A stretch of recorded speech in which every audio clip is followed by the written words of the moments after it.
just to maybe ride a horse or go to Babelsham. Yeah, okay. So there was very few cars. You'd have to make an effort to go down there, so you didn't.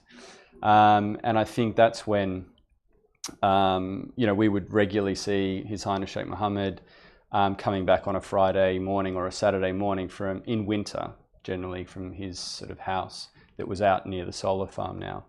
And he'd follow us for a number of kilometres and then sort of pull out, because then it was a single lane road, and then sort of hopscotch through the groups, because we had all the groups sort of paced out along the road. He would be cycling or sometimes in his car? No, he'd be always in his car. Okay. Yeah, you could hear the car coming, that sort of G-Wagon. G-Wagon. Yeah, and you would hear him behind you. And there was one morning where I think one of us waved him sort of through because you could hear him.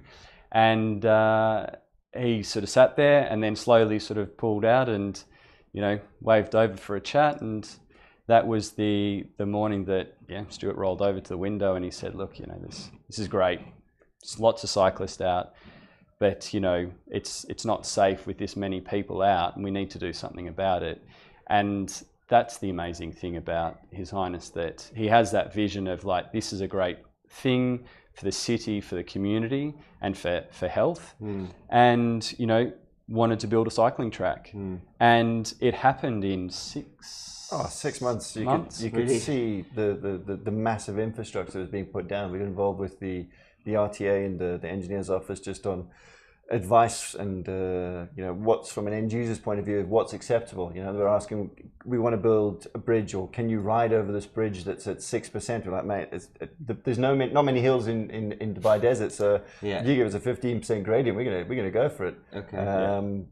And it was just the vision. I think a lot of people look at it and go, yeah, but it's all about around the same time as Bradley Wiggins did so well in the Olympics and did so well at the Tour de France.